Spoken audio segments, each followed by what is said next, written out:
জিলহজ খুব গুরুত্বপূর্ণ মাস। আমরা সংক্ষেপে কথা শুনব। আল্লাহ বলছেন কোরআনে কারীমের সূরা আল ফজর, এই সূরা মক্কা অবতীর্ণ হয়েছে, তার আয়াত সংখ্যা হচ্ছে 30টা, পারাও হচ্ছে 30। আল্লাহ বলছেন ওয়াল ফাজর, শপথ ফজরের, শপথ ভোরের। এই কথার অনেকগুলো ব্যাখ্যা আছে। ফজরের কেন?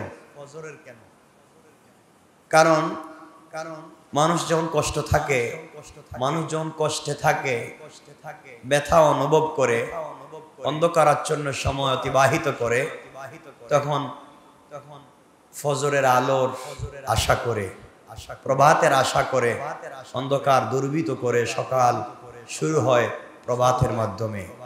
আল্লাহ পাক রব্বুল ইজ্জতুল জালাল প্রভাতের শপথ করেছেন, এরপরে বলেছেন ওয়ালায়ালিন আশ, 10 রাত্রের শপথ। প্রত্যেকটা আয়াতের ভিন্ন ভিন্ন আলোচনা আছে।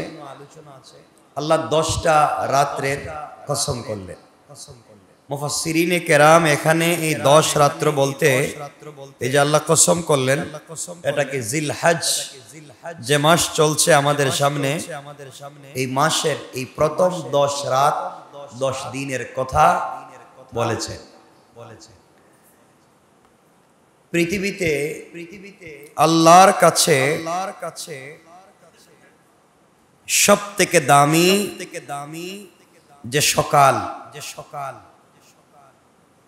এখানে ওয়াল ফাজর বলে যে ফজরের কথা বলেছেন, অধিকাংশ উলামায়ে কেরাম মুফাসসিরিন ইবনে আব্বাস থেকে নিয়ে হযরতে কাতাদা, তাদের রওয়ায়াত হচ্ছে এই সকাল মুহররম মাসের প্রথম সকাল। কোন মাসের? মুহররম মাসের প্রথম সকাল। মুহররম আরবি মাস, আরবি বৎসরের প্রথম মাস। আর এই প্রথম সকালের শপথ করেছেন আল্লাহ। এই মাসে অনেকগুলা অলৌকিক ঐতিহাসিক তত্ত্ব আছে। আল্লাহ রাব্বুল ইজ্জত ওয়াল জালাল এখানে সংযুক্ত করেছেন আরো দুটা কথা। আল্লাহ রাব্বুল ইজ্জত ওয়াল জালাল বলেছেন ওয়াশ-শাফঈ ওয়াল ওয়াতর, জুড় এবং বেজুড়ের। এখান থেকে আল্লাহ রাব্বুল ইজ্জত ওয়াল জালাল বুঝাতে চাইলেন পৃথিবীতে জাত সৃষ্টি করেছেন সব জুড়, অন্ধকার আলো, দিন রাত, পুরুষ নারী, জিন্নাত ইনসান, জোড়া জোড়া সৃষ্টি করেছেন। বেজুড় শুধুমাত্র আল্লাহ। আল্লাহ এখানে জুড় এবং বেজুড়ের শপথ করেছেন। এখানে আরো অনেকগুলা ব্যাখ্যা আছে ইসলামী নিয়ম অনুযায়ী।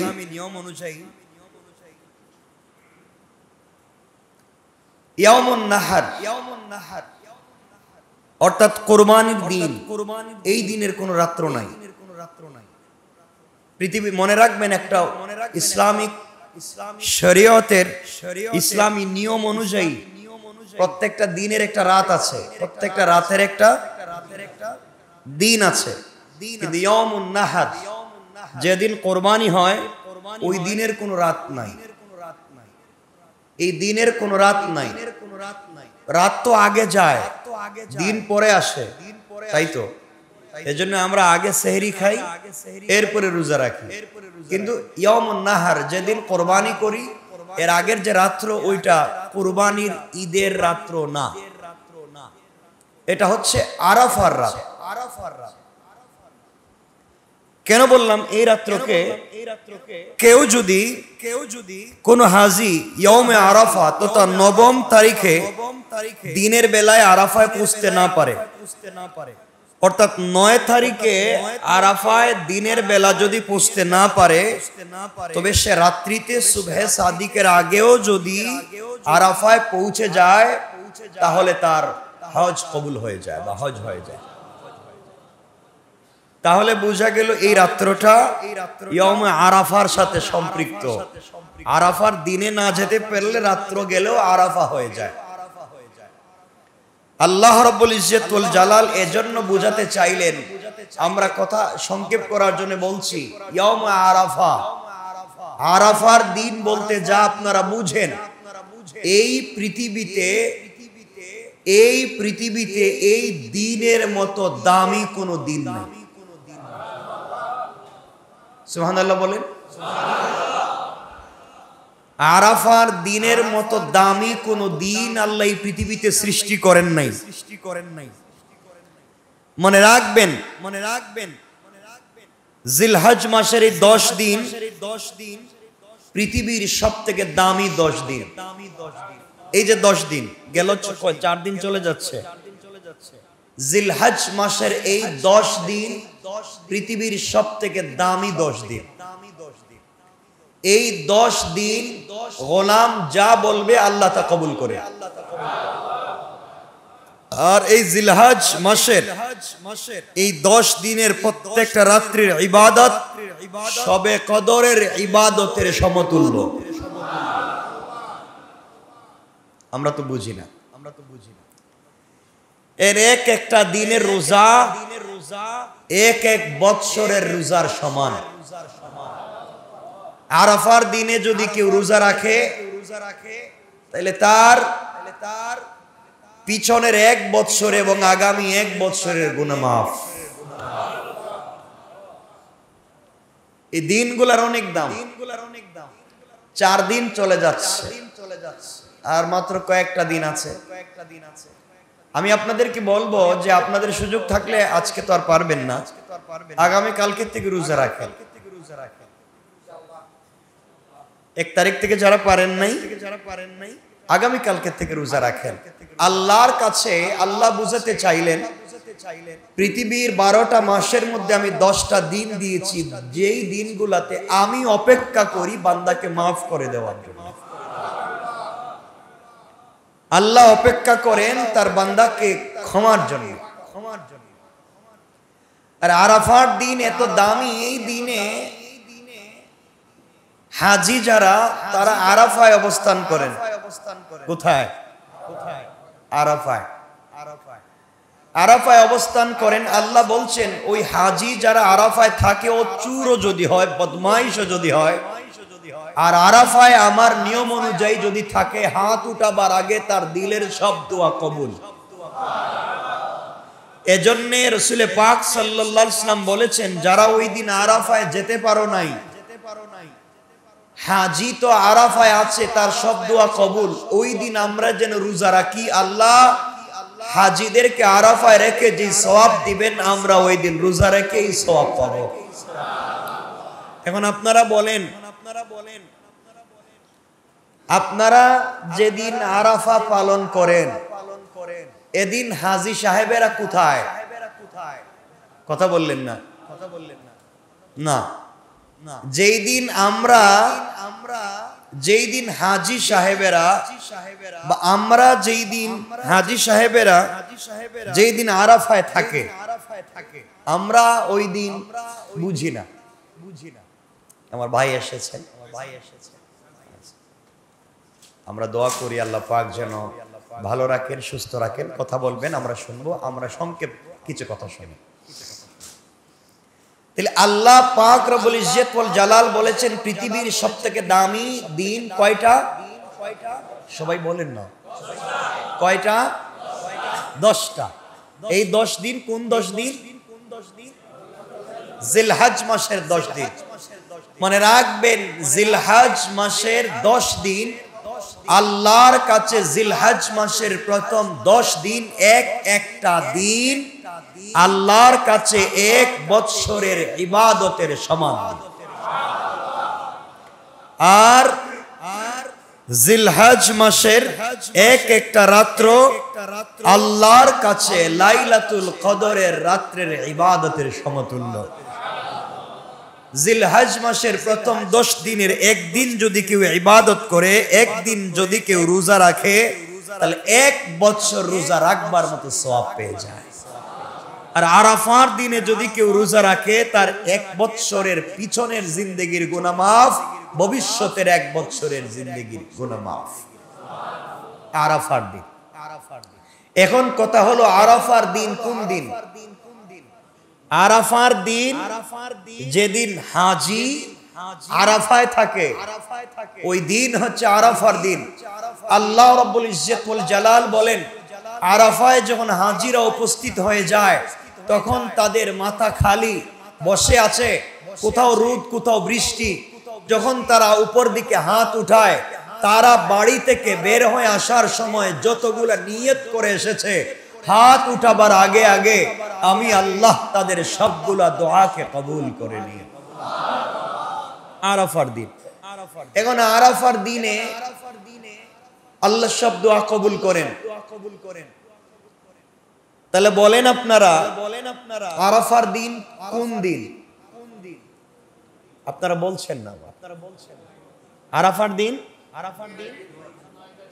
যেই দিন, আবারও বলছি, আমাদের 9 জিলহজ বললে আমরা বিভ্রান্ত হয়ে যাব। আরাফার দিন যেই দিন হাজি আরাফায় থাকে, তাহলে হাজি যেদিন আরাফায় থাকে এদিন বাংলাদেশে কয় তারিখ? 8 তারিখ।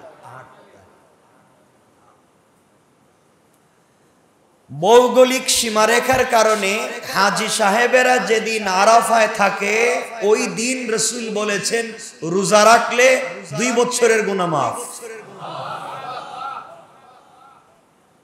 ওই দিন বান্দা যা চাইবে সব দোয়া কবুল।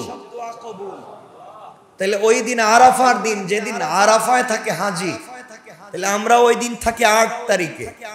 তাহলে অর্থ দাঁড়ালো আমরা কষ্ট করে হলো 2টা রোজা রাখবো। 8 তারিখেও রাখবো, 9 তারিখে রাখবো। আমরা যেদিন 9 তারিখ পালন করি, হাজি সাহেবেরা ওই দিন 10 তারিখ পালন করে ইয়ামুন নাহার, কোরবানি করে। তাহলে তাদের কোরবানির দিন আমাদের 9 তারিখ, তাদের আরাফার দিন আমাদের 8 তারিখ। তাহলে আমরা চেষ্টা করব, ফিতনা করব না যে আমরা 9 তারিখেই রাখবো, 8 তারিখ রাখবো না, আমরা এটাই রাখবো।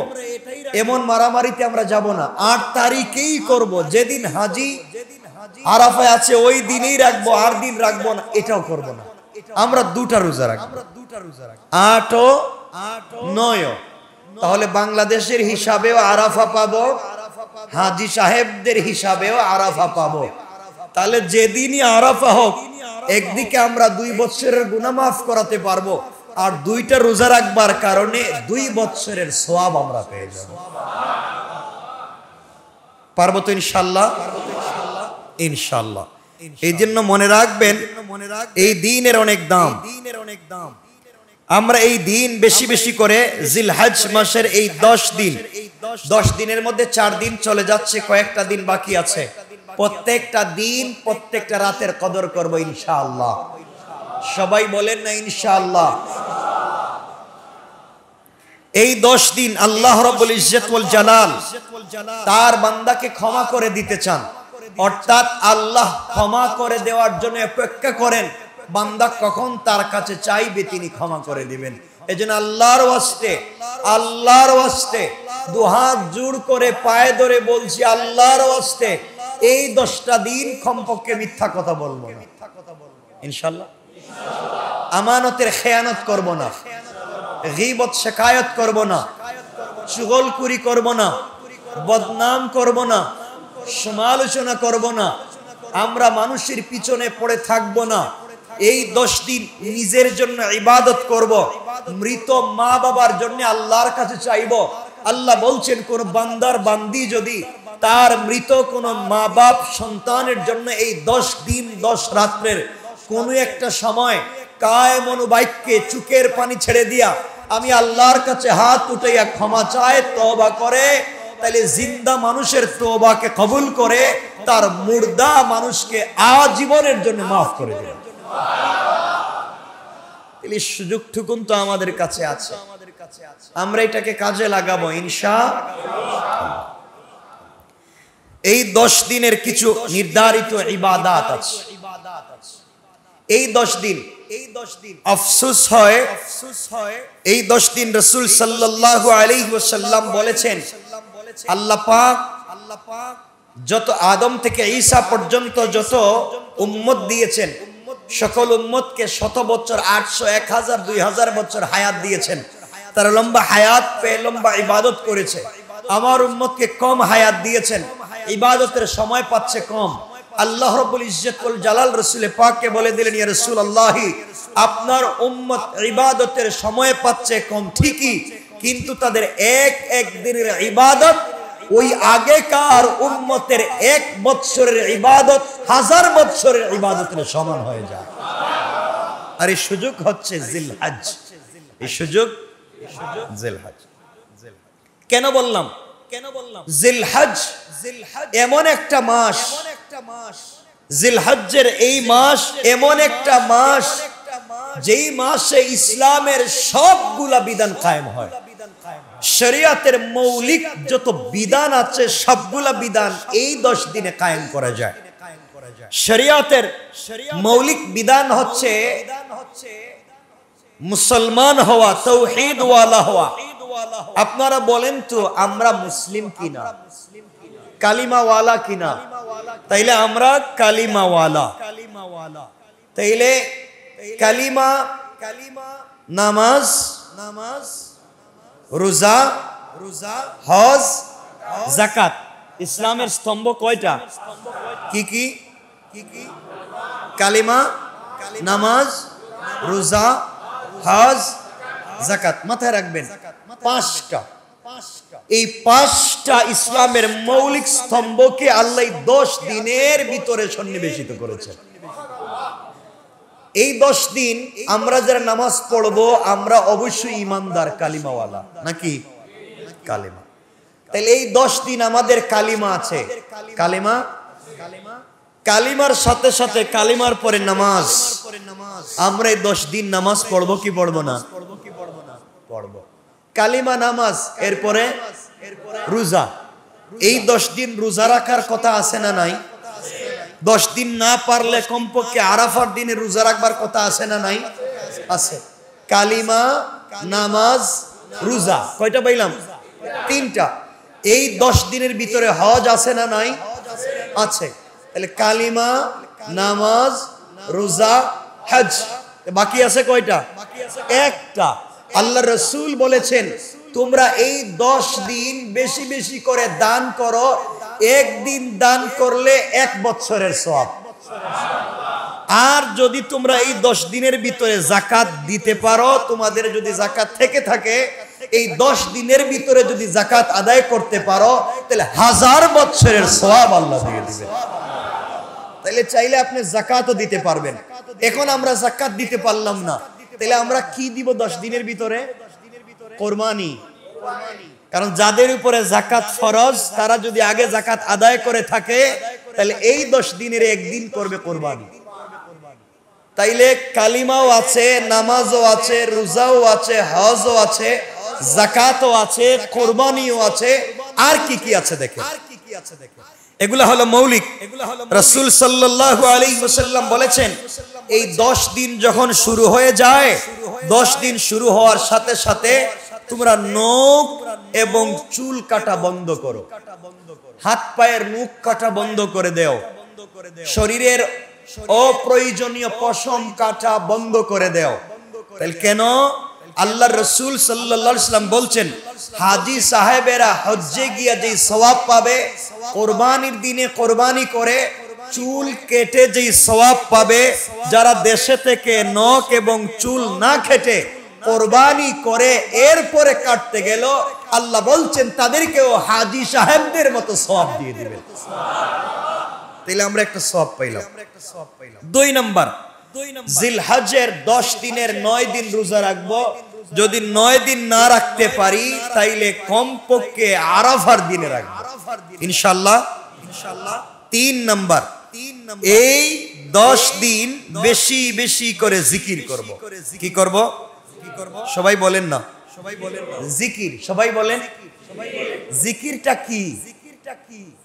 আল্লাহর নাম নেওয়া, সুবহানাল্লাহ, আলহামদুলিল্লাহ, আল্লাহু আকবার, লা ইলাহা ইল্লাল্লাহু মুহাম্মাদুর রাসূলুল্লাহ, রাসূল পাক সাল্লাল্লাহু আলাইহি সাল্লাম বলেছেন, এই 10 দিন কেউ যদি বেশি বেশি আল্লাহর নামের জিকির করে, তাহলে একটা দিনে সে যেন 100 বৎসর লাগাতার জিকির করলে সওয়াব লেখা হয়।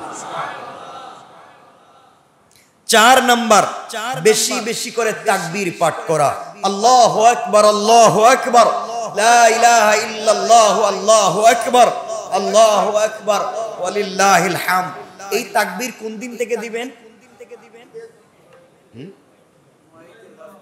9 জিলহজ, 9 জিলহজ ফজর থেকে, 9 জিলহজ 13 তারিখ দেওয়া কি ওয়াজিব। এই দিন না দিলে তো গুনাহ হবে। আমি তো গুনার ওয়াজ করতেছি না, আপনারা তো 9 তারিখ থেকে 13 তারিখ পর্যন্ত তাকবীর না দিলে গুনাহগার, ধারাবাহিক গুনাহগার। আপনি যদি তাকবীর না দেন আপনি গুনাহগার, আপনার ওয়াইফ যদি না দেন আপনার ওয়াইফ গুনাহগার, আপনার মা যদি না দেন আপনার মা গুনাহগার। এক কথায় 9 তারিখ ফজর থেকে 13 তারিখ আসর পর্যন্ত তাকবীর না দিলে গুনাহগার। কিন্তু সাহাবায়ে কেরামকে রাসূল বলেছেন, তোমরা তাকবীর দাও জিলহজ যেদিন শুরু হয় ওই দিন থেকে, যেদিন জিলহজ শুরু হয় ওই দিন থেকে দাও। আর আমরা অপেক্ষা করতেছি 9 তারিখ কোন দিন শুরু হবে ওই দিন ফজর থেকে দিব। ওই দিন না দিলে তো গুনাহ হবে, ওই দিন না দিলে তো গুনাহ হবে। আর জিলহজের প্রথম দিন থেকে দিলে এক এক দিনের তাকবীর 1 বছরের সওয়াবের সমান। রাসূল সাল্লাল্লাহু আলাইহি ওয়াসাল্লাম যেদিন এই কথা বললেন, সাহাবায়ে কেরাম হাটে মাঠে ঘাটে বাজারে 1 জিলহজ থেকে তাকবীর দেওয়া শুরু করলেন। রাস্তায় গেলে তাকবীর, মসজিদে আসলে তাকবীর, বাজারে গেলে তাকবীর, বাড়িতে গেলে তাকবীর, সব জায়গায় আল্লাহর নাম। আল্লাহ রাব্বুল ইজ্জত ওয়াল জালাল ফেরেশতাদেরকে বলেন, ও ফেরেশতারা যেদিকে যাই সেদিকে তাকবীর, মসজিদে দে, রাস্তায় দে, বাড়িতে দে, হাটে মাঠে সব জায়গায় শুধু তাকবীর দে। আমি আল্লাহু আকবার, আল্লাহু আকবার। আমি আল্লাহ বড় এই কথা যে বলছে আমার দেখে বলতেছে, আল্লাহ না আপনার না দেখেই পাগলের মতো আল্লাহু আকবার বলতেছে। আল্লাহ বলেন, ওরা যেমন আমাকে পাওয়ার জন্য পাগলের মতো তাকবীর দিচ্ছে, আমি আল্লাহ আমার বান্দাকে ভালোবেসে তার বাপ এবং দাদার নাম ধরে তাকেও আজীবনের মতো মাফ করে দিলাম। মনে রাখবেন হাদিসের অর্থ বলছি, এই হাদিস তাবরানীর সহিহ riwayat, দারাকুতনি সহিহ riwayat। শুধু আমার নাম না, আল্লাহ রাসূল বলছেন বাপ এবং দাদার নাম ধরেও আপনাকে ক্ষমা করবেন। এর অর্থ বাপ দাদাকেও ক্ষমা করে দিবেন। এতগুলো সুযোগ পাচ্ছে। তাকবীর দিব তো ইনশাআল্লাহ? শুধুমাত্র 9 তারিখ না আজকে থেকে? 3-4 দিন তো চলে গেছে। আজকে থেকে যখন ভাল লাগবে তাকবীর দিবেন। এর অর্থ মারামারি করবেন? শুনেন কথা, তাকবীর দেওয়ার কথা আপনাদেরকে বলছি। এর অর্থ হিন্দু বাড়ির কাছে গেছে চিল্লাইবেন এটা বলিনি, এই শয়তানি বলিনি। আপনি কোরবানি করবেন, আপনি রক্ত নিয়ে হিন্দু বাড়ির সামনে ফালায় দিবেন, চামড়াটা তাদের বাড়ির সামনে ফালায় দিবেন। এটার নাম কোরবানি নয়, এটার নাম দুষ্টামি। কথা বুঝতে পেরেছেন? আপনি কোরবানির নাম করে সাম্প্রদায়িক দাঙ্গা সৃষ্টি করবেন, আপনি দুষ্টামি করলেন। রাসূল সাল্লাল্লাহু আলাইহি ওয়াসাল্লাম এবং আল্লাহ তো তা করতে বলেননি। আপনি আপনার ধর্ম পালন করবেন আপনার মতো নয়, রাসূল সাল্লাল্লাহু আলাইহি ওয়াসাল্লামের বিধান মতো। কথা ঠিক আছে তো ইনশাআল্লাহ? আপনারা কুরবানি করবেন, ছুরি দিয়ে কাটবেন, গরুর রক্ত প্রবাহিত হবে, এটা ফটো তুলে ফেসবুকে ছেড়ে বলবেন আলহামদুলিল্লাহ। ঠিক আছে তো? এগুলো করতে যায়েন না, ধরা খাইবেন একদিন। আল্লাহর ওয়াস্তে এগুলা করতে যায়েন না, আল্লাহর ওয়াস্তে এগুলা করতে যায়েন না। কারো ধর্মীয় অনুভূতিতে আঘাত দিয়েন না। আপনি কাউকে গালি দিবেন, সে আপনার আল্লাহরে গালি দিবে। আপনি তার দেবতাকে গালি দিবেন, সে আপনার রসুলকে গালি দিবে। এরপরে করবেন মারামারি, এরপরে হবে দাঙ্গা। এই তো শেষ। এগুলাতে আমরা যাব, কথা দেন যাব ইনশাআল্লাহ। মনে রাখবেন, ভালো করে মনে রাখবেন ভাই, ভালো করে মনে রাখবেন। এজন্য মারামারি করে দ্বীন প্রচার করা যায় না। হিকমা, হিকমতে ওয়াল মাউইযাতিল হাসানা, উত্তম কথামালার মাধ্যমে বুঝাইয়া বুঝাইয়া দ্বীন শেখাবেন ইনশাআল্লাহ। বলেন আমি কথা যখন চলে আসছে 1 মিনিটে একটা কথা বলবো আপনাদেরকে, পুরাতন কথা, আমরা সংক্ষেপ করে যাই। এরপরে 5 নাম্বার, 1 নাম্বার বলছি চুল নখ কাটা বন্ধ করবেন, 2 নাম্বার রোজা রাখবেন, 3 নাম্বার বেশি বেশি আল্লাহর নামের জিকির করবেন, 4 নাম্বার বেশি বেশি তাকবীর পড়বেন, 5 নাম্বার যথাসাধ্য সাদাকা করবেন। কি করবেন? কি করবেন? একদিনের ইবাদত যদি 1 বছরের গুনাহ মাফ হয়, তাহলে আপনি 10 দিন প্রত্যেকবার যদি 1 টাকা 2 টাকা করে সাদাকা করেন, শুধু স্বার্থপরের মতো আপনি না, 10 টাকা আপনি সাদকা করবেন, আপনি 2 টাকা দেন। আপনার 2টা ছেলে আছে, তাদেরকে দিয়ে 4 টাকা দেন। আপনার ওয়াইফরে দিয়ে আরো 2 টাকা দেন, কয় টাকা হইলো? 8 টাকা। আপনার মারে দিয়ে আর 2 টাকা দেন। আপনি শুধু স্বার্থপরের মতো সওয়াব নিতে চান, আপনার বাচ্চা, আপনার বউ, আপনার মা বাপকে শরীক করতে চান না। আপনি তো কিয়ামতের দিন স্বার্থপর হয়ে যাবেন। 10 টাকা যখন আপনিই দিবেন, বাচ্চাদেরকে দিয়ে দেওয়ান, মাকে দিয়েও দেওয়ান, ওয়াইফকে দিয়েও দেওয়ান, তারাও দ্বীনের পথে আসবে, তারাও বুঝবে এভাবে দিতে হয়। আপনি মরে গেলেই ধারাবাহিকতা আপনার সন্তান জারি রাখবে। মনে থাকবে তো ইনশাআল্লাহ বাবা? মনে থাকবে তো ইনশাআল্লাহ? এই কাজগুলো আমরা করব, বেশি বেশি সাদাকা করব। 6 নাম্বার, রাসূল সাল্লাল্লাহু আলাইহি ওয়াসাল্লাম এই কথা কমপক্ষে 11 বার বলেছেন। 6 নাম্বার, রাসূল সাহাবায়ে কেরামকে বলছেন, শোনো, এই কথা বলে 11 বার বলেছেন, শোনো, বেশি বেশি করে দোয়া করো, বেশি বেশি করে দোয়া করো, দুনিয়ার ব্যাপারে দোয়া করো, আখিরাতের ব্যাপারে দোয়া করো। অন্যান্য দিন দোয়া করলে ফেরেশতারা আল্লাহর কাছে উপস্থিত করে বলেন, আল্লাহ অমুক বান্দা তোমার কাছে দোয়া করেছে, আল্লাহ আল্লাহ তুমি কবুল করবা কিনা? হয়তো কবুল করবেন, নাইলে কবুল করবেন না। আর এই 10 দিন আল্লাহ বলেন, বান্দা যা দোয়া করবে সরাসরি আমি আল্লাহ কবুল করে নেই। এখানে কোনো মাধ্যম না, আমি নিজে বেশি বেশি দোয়া করবেন। 7 নাম্বার, বেশি বেশি নফল ইবাদত করবেন। কি ইবাদত? নফল ইবাদত করবেন বেশি বেশি ইনশাআল্লাহ। নফল ইবাদত কি বলেন তো? নফল ইবাদত, আপনি কুরবানের জন্য গরু একটা কিনে নিছেন, নিয়ে রাস্তা রেখে দিয়েছেন, প্রস্রাব করতেছে, টয়লেট করতেছে, মানুষ ফজরের সময় আসবে নামাজের, আপনারা গালি দিতেছে, তা কাজ হইল না। এগুলোর থেকে পাবলিককে হেফাজত করে, পরিষ্কার পরিচ্ছন্ন নিজে থাকেন, সমাজকে রাখেন। আপনি একটু একটু 2 রাকাত বেশি নামাজ পড়েন ইনশাআল্লাহ। 2 রাকাত বলছি, আমি তো বেশি বলছি না যে সারা রাত পড়েন, সারা দিন পড়েন, 2 রাকাত কমপক্ষে পড়েন ইনশাআল্লাহ। ইনশাআল্লাহ 8 নাম্বার, তওবা করেন। আল্লাহ রাব্বুল ইজ্জত ওয়াল জালাল বলেছেন, বান্দা যদি লাইলাতুল কদরে ক্ষমা না পেয়ে থাকে আর এই 10 দিন তওবা করে, আরাফার দিনেও তওবা করে, আমি আল্লাহ তার তওবাকে কবুল করে মাফ করে দেব। এখন আপনারা বলবেন, তাইলে কি লাইলাতুল কদর থেকেও আরাফার দামি হয়ে গেল? মনে রাখবেন, রমজানের শেষ 10 দিনের রাত দামি, রমজানের শেষ 10 দিনের রাত দামি। লাইলাতুল কদর কি দিনে না রাতে? তাহাজ্জুদ কি দিনে না রাতে? কিয়ামুল লাইল দিনে না রাতে? অর্থাৎ রমজানের যা ইবাদত হয় সব হয় রাতে। অর্থ দাঁড়ালো, রমজানের শেষ 10 দিনের রাত দামি, আর জিলহজ মাসের প্রথম 10 দিনের দিন দামি। সুবহানাল্লাহ বলেন না? ওই 10 দিনের ইবাদতের যেই দাম, জিলহজ মাসের প্রথম ওই 10 রমজান মাসের শেষ 10 দিনের রাতের ইবাদতের যেই দাম, জিলহজ মাসের প্রথম 10 দিনের ইবাদতের এই দাম। ইনশাআল্লাহ বেশি করব তো? আচ্ছা। 9 নম্বর, সামর্থ্য থাকলে হজ করব, উমরায় যাব। 10 নম্বর, সামর্থ্য থাকলে কুরবানি করব ইনশাআল্লাহ। কুরবানি করবেন তো আপনারা? ইনশাআল্লাহ কুরবানি করে সব ফ্রিজে রেখে দিয়েন, কোনো পাবলিকরে খাইতে দিয়েন না। এটাই তো আপনাদের কাজ, সব রেখে দিবেন ফ্রিজে। যিনি 1 লাখ 2 লাখ 50,000 1 লাখ টাকা দিয়ে কোরবানি করতে পারে, উনি তো সারা বছর গোশত খাওয়ার মতো সুযোগ আছে, তৌফিক আছে। কিন্তু অনেক মানুষ আছে সারা বছর অপেক্ষা করে কোরবানির দিন, তার বাচ্চাদের কিনে গোশত খাবে, আপনি তাদেরকে দিবেন। আপনি কেমনে দিবেন? এক টুকরা করে 2 তলার থেকে পাবলিকে দিবেন, নাকি পাবলিকের তরকারি হয় মতো করে দিবেন।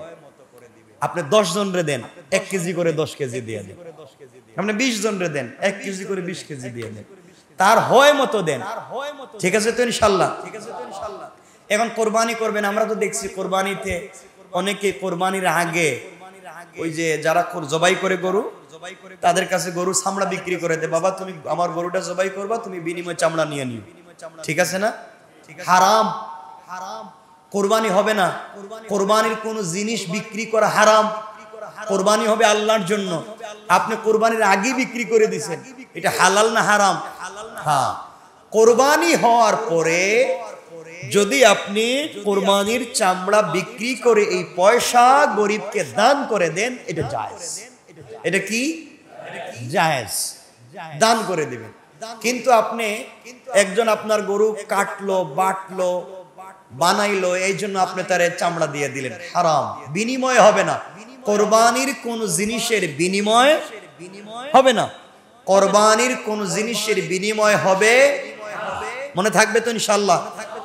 এতগুলা বললাম শুধুমাত্র 10 দিনের ইবাদত, আমাদের সময় শেষ হয়ে যাচ্ছে, সুতরাং মনে থাকবে তো ইনশাআল্লাহ? আরো অনেকগুলো বিষয় আছে, আমরা এগুলা লক্ষ্য করতে পারবো। আমরা অবশ্যই কোরবানি করবার সময় মনে রাখবো।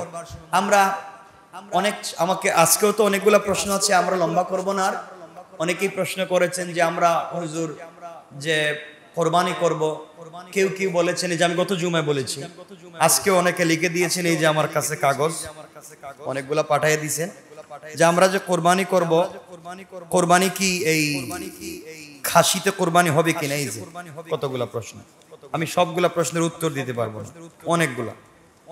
খাসি দিয়ে কোরবানি হবে কিনা, খাসি দিয়ে তো কোরবানি দিবেনি। যারা বলছে খাসি করার কারণে, পাটাকে খাসি করবার কারণে একটা বকরিতে খুদ তৈরি হয়েছে, তারা চমৎকার অন্যায় করেছে, চমৎকার অন্যায়। নবীজি ইসলাম তার জিন্দেগিতে যতগুলা কোরবানি করেছেন সবগুলা খাসি করেছেন। হয়তো দুম্বা খাসি, দুম্বাকে খাসি হিসাবে কোরবানি করেছেন। মনে থাকবে তো ইনশাআল্লাহ? খাসি দিতে আপত্তি নেই। মানুষ এগুলো যে কেউ বিভ্রান্তি ছড়ায়, ওগুলো কান দিবেন না। এখন 7 জনে মিলে যদি একটা গরুতে কোরবানি করেন, তাও জায়েজ, তাও জায়েজ। তবে 7 জনের কোরবানির নিয়ত থাকা লাগবে। 7 জনের 6 জনের নিয়ত কোরবানি, একজনের নিয়ত গোশত, কোরবানি শেষ। মানে 6 জনের নিয়ত করছে কোরবানি করবার, একজন নিয়ত করছে যা আমার তো আর কোরবানি করার তৌফিক নাই, আমি ওদের সাথে ভাগে শরীক হয়ে যাই, আমি গোশত খাবো, তাহলে কোরবানি শেষ। মনে রাখবেন, আমি আবারও বলছি, 7 জনে যদি কোরবানি করেন তাহলে জায়েজ হবে, জায়েজ হবে, গুনাহ হবে না। আমি আবারও বলছি, 7 পরিবারে বলি নাই, 7 জনে বলছি। এক পরিবারেও 7 জনের উপরে কোরবানি ওয়াজিব হতে পারে না, পারে না? এক পরিবারে 7 জনের উপরে কোরবানি ওয়াজিব, এখান থেকে একজনের কোরবানি দিলেন, কাজ হবে না। আপনার স্ত্রীর উপরে কোরবানি ওয়াজিব, আপনি দিলেন, কাজ হবে না। আপনার বাচ্চাদের উপরে কোরবানি ওয়াজিব, আপনি দিলেন, কাজ হবে না। এর অর্থ হলো যাদের উপরে ওয়াজিব তাকেই ওয়াজিব আদায় করতে হবে, তাকেই আদায় করতে হবে। কারণ আপনার স্ত্রীর স্বর্ণ আছে অনেকগুলা, তার উপরে যাকাত ফরজ, তার উপরে কোরবানি ওয়াজিব। এখন সে কোরবানি দিতে গেলে স্বর্ণ বিক্রি করে লাগবে, তো বিক্রি করুক, আপনি কিনেন, আপনি কিনে তাকে টাকা দিয়ে দেন, কিনার 1 ঘন্টা পরে বউরে আবার গিফট করে দেন, সমান সমান হয়ে গেল। আপনি কিনেন আবার স্ত্রীকে দিয়ে দেন, অথবা স্ত্রীকে ঋণ টাকা দেন। এর অর্থ হলো আল্লাহ রাব্বুল ইজ্জত ওয়াল জালাল বুঝাতে চান, যার উপরে যে হক সেই সেটা আদায় করবে। কথা বুঝতে পেরেছেন তো? আমরা পারবো তো ইনশাআল্লাহ? আমরা এভাবেই করব। আল্লাহ রাব্বুল ইজ্জত ওয়াল জালাল বললেন, এত কিছুর পরে যারা কোরবানি ঠিকমতো আদায় করবে, আমরা যারা কোরবানি করব, আমরা কোরবানির দিনে কিছু খাবো না। কিছু মানে খাবো না বলতে যে একবারে না খেয়ে থাকবেন তা তো বলি নাই। নামাজের আগে আপনারা খাইলে মিষ্টি জাতীয় কিছু খাইয়েন, যদি হালকা। আর খাবার টাবার যা খাবেন সব কোন সময়? কোরবানির পরে খাইয়েন। হালকা যদি, যখন আমি বলতেছি না যখন আপনি 2, 4, 5 ঘন্টা না খাইয়া থাকলেন, পরে মাথা ঘুরে পুড়ে গেলেন, এক সুন্নত আদায় করতে যদি মেডিকেল ভর্তি হওয়া লাগে, তো বিপদে পড়বেন। এজন্য এইভাবে আপনারা করবেন। ইনশাআল্লাহ আমরা যা করব কোরআন এবং সুন্নাহ মোতাবেক করব ইনশাআল্লাহ। আর শেষ কথাগুলোর মধ্যে একটা কথা হলো, কুরবানি করবেন, নাড়ি ভুড়ি ময়লা আবর্জনা যা আছে সব নির্ধারিত জায়গায়, সিটি কর্পোরেশন থেকে নির্ধারিত জায়গা থাকবে, এই জায়গাগুলো রাখবেন। এগুলা ফেলে দিয়া আপনারা সব কালভার্ট, সব ড্রেন বন্ধ করবেন, এরপরে বৃষ্টি হবে, পানি যাবে না, আর আপনারা সিটি কর্পোরেশন 14 গোষ্ঠীর গালি দিবেন, কারণ বুট দিলাম এখন থেকে সব পানি টনি বন্ধ হয়ে গেছে, পরিষ্কার নাই কেন? আপনিই তো বন্ধ করে রাখছেন, আপনি তো ময়লা ফালান। সিটি কর্পোরেশন থেকে আইসা কি এখানে বোতল ফালাইয়া কি ড্রেন বন্ধ করে? কথা বলেন, কথা বলেন না কেন? জুতা ছেঁড়া কাপড়, ময়লা জিনিসপত্র সব ফালাইয়া সব ড্রেন বন্ধ, সবগুলো ড্রেন বন্ধ। তো আপনি আমি তো আমাদের পরিবেশ নষ্ট করতেছি। আপনার বাচ্চা খাইলো তরমুজ, আপনার বউ খাইলো এই যে ডাব, আর সব ফালাইয়া দিলেন এসা সিটি কর্পোরেশনের ড্রেনে। তো দুষ্ট আপনার, দুষ্কার। তাহলে মশায় তো আপনারা কামড়ানো দরকার, মশায় তো কামড়াইবই, কারণ আপনি তো সব জমা করে ফেলাইতেছেন। এজন্য আমি ভালো হয়ে যাই, আমি পরিষ্কার পরিচ্ছন্ন নাজাফা, এটা ঈমানের অঙ্গ। আমি ভালো হয়ে যাই, আমি পরিষ্কার থাকি, আমার সিটি, আমার এলাকা, আমার ঢাকা এটা পরিষ্কার থাকবে। ঠিক আছে তো ইনশাআল্লাহ? আল্লাহ যেন আমাদেরকে কবুল করেন, বলেন আমিন। অনেকে দোয়া চেয়েছেন, শেখ আব্দুল সাত্তার বাবা মার জন্য দোয়া চেয়েছেন, আনসারউদ্দিন বলু ভাই অসুস্থ, দোয়া চেয়েছেন। ইয়ার মোহাম্মদ ভাইয়ের পক্ষ থেকে এক খতম কোরআন দরুদ পাঠ করে দোয়া চাওয়া হয়েছে। নওশাদ ভাইয়ের বাবা মার জন্য দোয়া চাওয়া হয়েছে। আমাদের আশরাফ ভাই ফ্যামিলি নিয়ে চেন্নাই যাবেন, দোয়া চেয়েছেন, দোয়া করবেন। গত জুমায় মসজিদে দান করেছেন 18,100 টাকা। আপনারা বেশি বেশি করে দিবেন তো ইনশাল্লাহ। ঈদুল আজহার জামাত আমাদের এখানে হবে সকাল 7:30 সকাল 7:30 ঈদুল আজহার জামাত হবে ইনশাআল্লাহ। আমার কথা কি মনে থাকবে ইনশাআল্লাহ? 1 মিনিট, আপনাদের কোনো কোরবানি সম্পর্কে কোনো মাসআলা জানার আছে, কোনো সন্দেহ আছে? থাকলে আমাকে বলেন যে এই মাসলা আমার জানা দরকার। বলেন, কারো কোনো মাসআলা জানার আছে? আপনি কোরবানি করবেন, কোরবানির সাথে আকিকা দিতে পারবেন। নিয়ত লাগবে না, আপনি বলবেন যে আমার বাচ্চার আকিকা বা আমার আকিকা আমার ছুটে গিয়েছিল, করে দিচ্ছে। আকিকা করবেন 7 দিনের ভিতরে, এটাই সুন্নত। 7 দিনের পরে যতদিন বাঁচবেন, করলে করলেন, না করলে নাই। যদি করেন গুনাহ নাই, না করেন তাও গুনাহ নাই। যদি কেউ কোরবানির সাথে আকিকা করে তাহলে দিতে পারবেন, তবে কোরবানি দিতে পারবেন গরুতে, মহিষে, উটে, উট, মহিষ, গরুতে আপনি কোরবানির সাথে আকিকা দিতে পারবেন। ওখানে আপনি দিবেনই খাসি একটা, কোরবানিও দিবেন, আকিকা দিবেন, হবে না। হ্যাঁ, হাঁস মুরগি, হ্যাঁ বেশি বেশি খাইবেন হাঁস মুরগি, সমস্যা কি? কোরবানির দিন হাঁস মুরগি খাইবেন।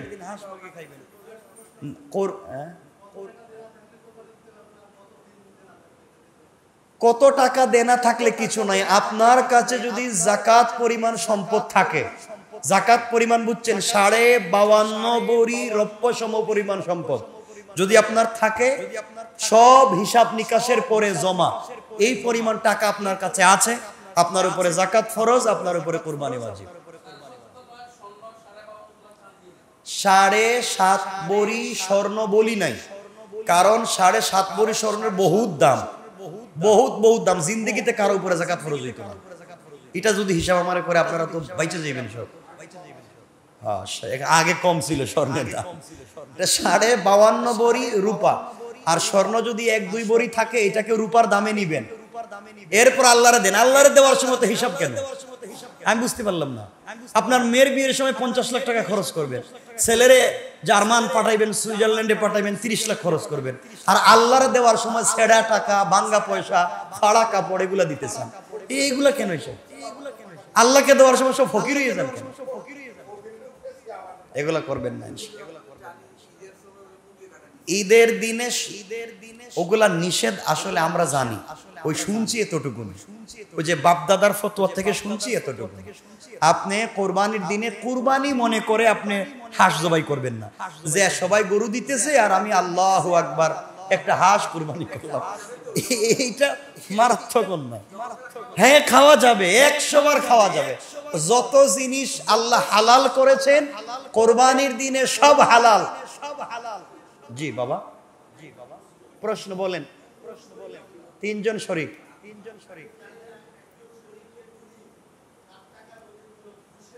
হ্যাঁ হ্যাঁ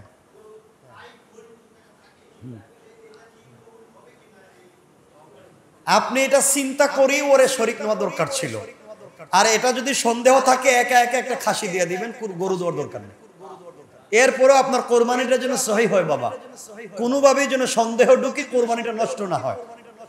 ঠিক আছে ইনশাল্লাহ। কারো ভিতরে যদি এই ধরনের ঘটনা ঘটে থাকে দূরে থাকবেন। ঠিক আছে তো ইনশাল্লাহ। আর কারো কিছু জানার আছে বাবা বলেন, আমরা শেষ করে ফেলবো। কোনটা? ওই যে মুরগ। আপনারা বেশি বেশি করে মুরগি খাইবেন, এরপরে কি যে হাঁস খাইবেন। কুরবানির দিন খাবেন না কেন? আল্লাহ বলছেন খাও, খাবেন। এটা না জায়েজ না, হারাম না। দেখেন এগুলো অন্যায় করবে, দুই পাও কাটে না। আচ্ছা ঠিক আছে, আর কারো কিছু বাবা বলেন, 1 মিনিটে আমরা শেষ করব। কি এই তো এই কথা বলতে গেলে তুমি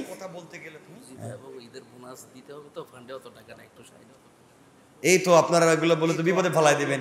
ঈদের বোনাস হুজুরদের, মাদ্রাসার শিক্ষকদের বেশি বেশি দিবেন, সবাই দিবেন। আপনারা তো কিপটা, আপনারা দেন না। এ বেশি বেশি করে দিবেন। এই যে কানে কানে বইলে গেছে, আপনারা বেশি বেশি করে দিবেন। আর যারা সুযোগ থাকে তারা দিবেন। আরেকটা কথা বলি, মধ্যখানে মনে হয়ে গেল, ঈদের দিনে আপনারা বেশি বেশি করে দিবেন, সবাইরে দিবেন, গিফট করবেন। যে কথা বলতে চাইলাম, আপনারা যেটা করেন আপনারা অনেকাংশে ওই যে মাদ্রাসার বাচ্চাদেরকে, মানে ইয়েতিম বাচ্চাদেরকে আপনারা কুরবানির গোশত দিবেন অথবা যাকাত দেন না? অনেকে যাকাত দেন, ইয়েতিমদেরকে দেন। আপনারা সত্য কথা ইমানে বলেন তো, আপনারা যখন যাকাতটা দেন, যাকাতটা কি বাচ্চাদেরকে দেন না মাদ্রাসার দায়িত্বশীলকে দেন?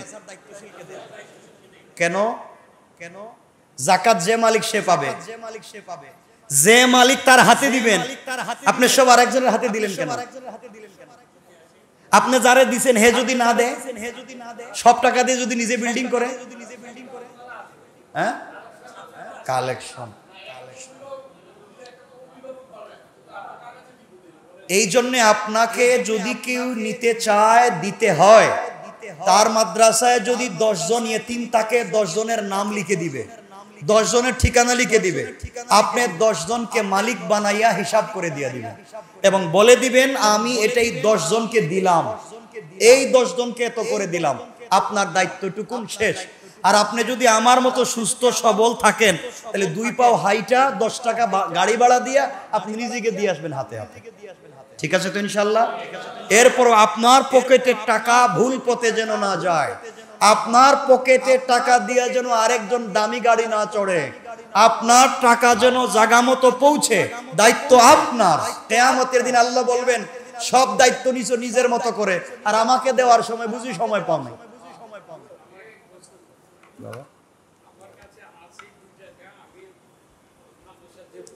হ্যাঁ হ্যাঁ, এজন্য না যদি যাকাত না, এই একজনকে যদি আপনি আল্লাহর ওয়াস্তে এমনি দিতে হয়, এমনি একটা জিনিস, এমনি, এটা যাকাত না, এটা ফরজ না, এমনি আমি 100 টাকা মাদ্রাসায় দিব, দিয়া দেন। আর যাকাত যদি দিতে হয়, তাইলে যাকাত হচ্ছে মালিকানা।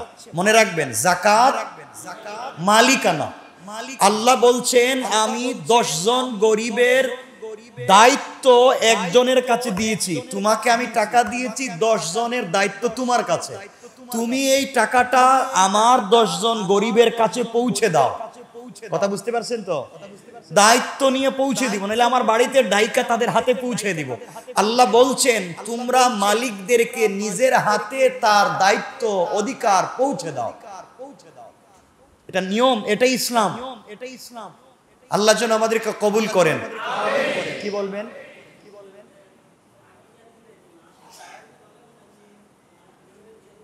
আকিকা সবাই খাইয়েন, আকিকা সবাই খাইতে পারবেন, সবাইরে দিতে পারবেন, নিজেও খাইতে পারবেন। আবারও বলছি, যদি কারো যাকাত মাদ্রাসায় দিতে হয়, মাদ্রাসার ফান্ডে গেলে হয় কি, যাকাতের টাকা দিয়ে মাদ্রাসার ফান্ড, মাদ্রাসার মধ্যে বিল্ডিং ফান্ড নাই, আপনার জাকাতের টাকা দিয়ে যদি বিল্ডিং বানায়, আপনার জাকাতের টাকা দিয়ে যদি মাদ্রাসার শিক্ষকদের বেতন দেয়, এমন শিক্ষক আছে যার উপরে নিজের জাকাত ফরজ। কথা বলেন না কেন? মাদ্রাসার শিক্ষক কি সব গরিব? ইমাম সব কি গরিব? তাদের উপরে জাকাত ফরজ হয় না? আপনি দিলেন জাকাতের টাকা, ও বেচারা নিয়ে দিল হুজুরের বেতন, তে হুজুরের উপরে তো জাকাত ফরজ।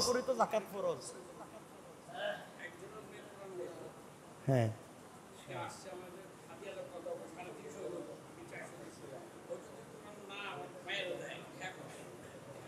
আপনি বেঁচে গেলেন, আমি বেঁচে গেলাম, সে কোরআন বিক্রি করছে, বহুত মারাত্মক অন্যায় করছে, যদি অন্যায় করে থাকে। কথা এখানেই থাকলো।